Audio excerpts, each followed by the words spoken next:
Welcome back to Video Game Archaeology. Today, we'll be continuing along our analysis of Dark Souls, discussing the theoretical concepts of agency and structure. The relationship between agency and structure has been at the center of archaeological thinking for generations. Today, I'll start by giving you a historical overview of what I mean by these two important terms, and then we'll get into why I think Dark Souls is thematically representative of the interplay of freedom and society. If you've been following along with the series since the first episode, you'll know we last finished off at the end of the Undead Burg. We're not really here to do a Let's Play of Dark Souls. You can just hit the YouTube search bar and find about 10,000 examples of that. So instead of following along with me between there and here, we're going to skip ahead to the part of the game I think best personifies the discussion I want to have with you today, Anor Londo. Janet and I did, of course, make the full journey from there to here, though. When I started writing the script and sifting through my footage, I had an inkling I had died maybe 4 or 5 times in my playthrough up through Anor Londo. So I went to the footage and checked, and it was 16 times. I died 16 times. In the late 19th century, Lewis Henry Morgan, who is widely regarded as one of that era's most important anthropologists, explored the relationship between societal structures and human behavior. He didn't actually talk about agency, or even individual members of a culture who might have agency. It would be decades before anyone really tackled that topic. Morgan instead explored the importance of institutional structures. Institutional structures are things like the economy of a society, its religion, or Morgan's particular focus, kinship. Kinship is, to simplify, familial structures. Kinship is the normative set of family relationships deemed acceptable to society. For instance, the typical American family structure of a small nuclear family consisting of a set of parents and their children, living separately and largely independent from their extended kin group, is sometimes called an Iroquois system in traditional anthropological theory. The very definition of structure remained up for debate in the decades that followed Morgan's work. Franz Boas, who was the most important cultural anthropologist of the first half of the 20th century, viewed institutional structures similarly to Morgan, but fundamentally disagreed with how people related to those structures. Whereas Morgan saw societal structures as evolving along a predetermined track, you can check back in episode 2 to learn a little bit more about this, Boas saw history as the defining factor in the development of structures within a culture. Thus, every culture is unique because every culture obviously has a unique historical trajectory. The debate between Morgan's theory of unilineal evolution and Boas's theory of cultural relativism is still, a century later, defining many of the central disagreements in archaeological theory today. Still later, Claude Lévi-Strauss, who, to my surprise, did not invent blue jeans, argued for a biological referent for structure.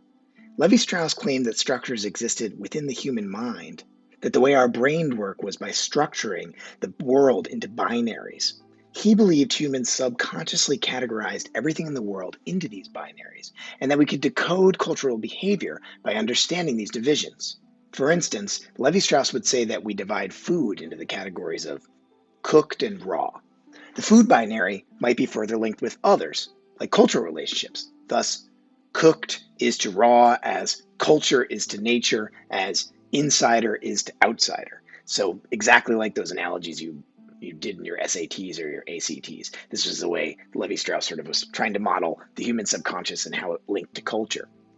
Thus, by doing this, you could determine that a cooked meal was meant to be shared with family, whereas raw food would be offered to outsiders explicitly to remind them that they were outsiders.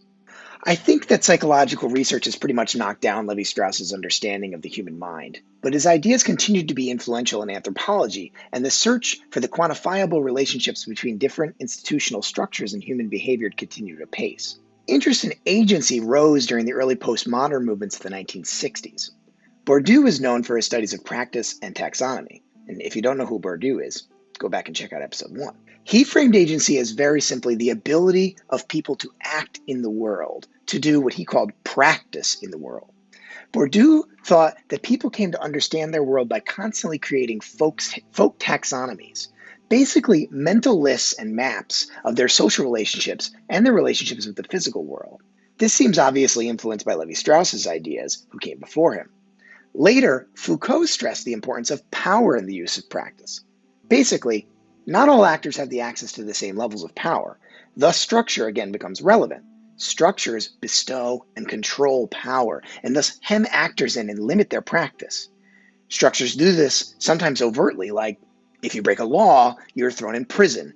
Or more subtly, like the normative rules of society that define what is acceptable or unacceptable behavior. To act with complete power, in Foucault's mind, would require you to be either a dictator or a madman. The last theorist of structure and agency I want to introduce you to is Anthony Giddens. Giddens devised the theory of structuration, which was just a distillation of the work of those who came before him. Structuration devises a mechanism by which agents can affect structure. They do this recursively. Agents create structure at the same time that structure creates agents. Structures are really just ideas, not real solid things like maybe Morgan believed. They're not set in stone and only exist because some communal mass agrees they do.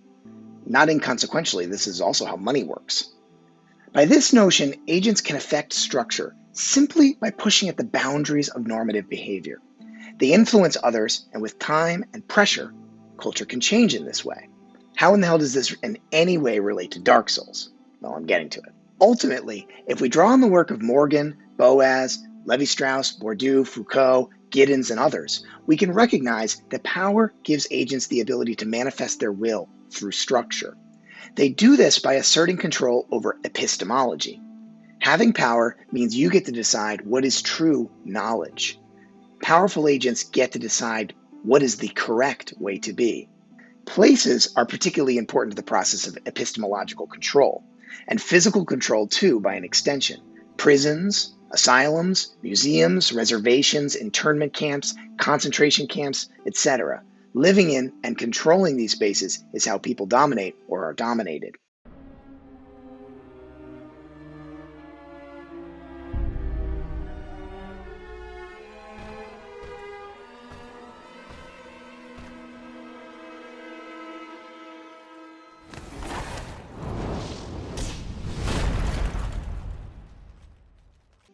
In Anor Londo, we learned that we have never had the agency we thought we had. We believed we were acting with agency and power, but in reality, we were only acting within the frames of existing structure, literally reified in Dark Souls by the existence of the gods.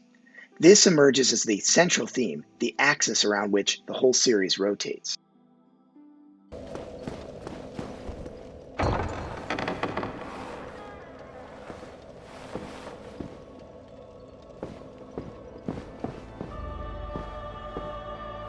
Thou hast journeyed far, and overcome much, chosen undead.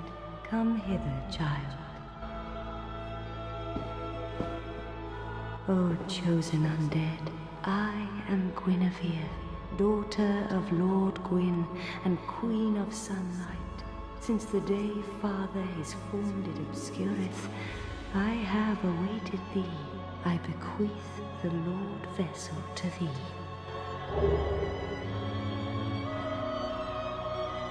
And beseech thee, succeed Lord Gwyn, and inheriteth the fire of our world.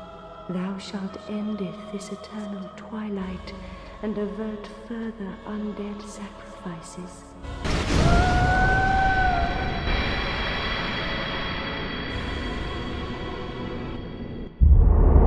Thou that tarnisheth the Godmother's image, I am Gwendolyn.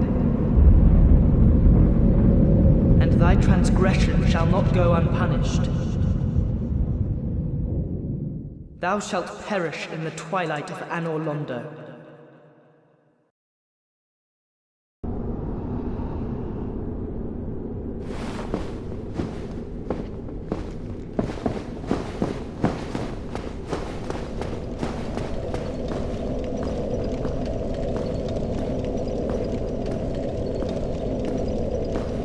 After we destroy the illusion, Anor Londo darkens and empties. We learn the world was a lie. We find that what we took for agency was really just the tug of a marionette. What effect does our character really have on this world? Can she actually change anything at all? Or is she doomed to be controlled by forces so powerful and all-encompassing that she could not even sense them until this moment? And this is the version of this story where we even discover the secret. I didn't play this game until years after its release, and this moment had long since been spoiled for me. Frankly, the game does not tell you to do this. I can't even imagine discovering this on my own. I suspect the first players to realize this were the worst sorts of miscreants. The type of person who carved their initials into their middle school desk or who stick gum on the bottom of every chair in every DMV in the world. Someone who would fire an arrow into a goddess just because she was there. Hell, that might be the ultimate metaphor for the sorts of people who discover the depth of power and inequality in the real world. From this point on, Dark Souls gives the player few choices. You coast along the waves of the story, killing Gwyn's buddies because one of two creepy human-ass teeth-having worm dudes tell you you're supposed to. In the end, we'll kill Gwyn, and either start the cycle over or walk away. Dark Souls 2, which is the best Dark Souls, please like and subscribe, will reveal to us that neither of the choices mattered in the least. This cycle will turn again and again, forever and without end. So what does this teach us about social theory? Well, not to be terrifically pessimistic, but this is how the real world works too, at least at the systematic level. Of course, you can change lives and alter paths for the people in your life. Dark Souls lets you do this too. We can help the hapless Sigmire and his daughter. We can revive the soul of the Firekeeper. We can save Rhea of Thorland and Dusk of Ulasil. But the larger systems of power that govern this world, the player can push against them only the tiniest of distances. This is the recursive system Giddens described in his theory of structuration. Agents are formed and shaped by their society, their structures. And in turn, agents can alter the system, but only in subtle ways, and usually only in ways that affect their immediate sphere. In collective action, one person's ideas inspire the behavior of others, arcing on to others still. The larger structure of society can be transformed. Dark Souls is a game about disempowerment, at least at the systematic level. Our player character grows stronger, defeating difficult challenges and solving the smallish problems of those she passes along the way. But despite her growth, she cannot change the structural machinery by herself. It's from Weber and Marx that many archaeologists draw their fundamental theories of how cultures can and do change. Weber argued that cultural shifts occur when the gulf between what is and what should be grow large enough that the members of that culture demand change. Dark Souls is a game about a world where the gulf between what is and what should be has grown to deific proportions. The protagonist struggles to make what is wrong right, despite, and perhaps because, she knows that she cannot succeed. I think one of the reasons this game has left such an indelible mark upon so many is because this theme is timeless. There is always something not right. There is always something that should be. There is always a possible change for the better, hidden behind the obfuscation of the powerful.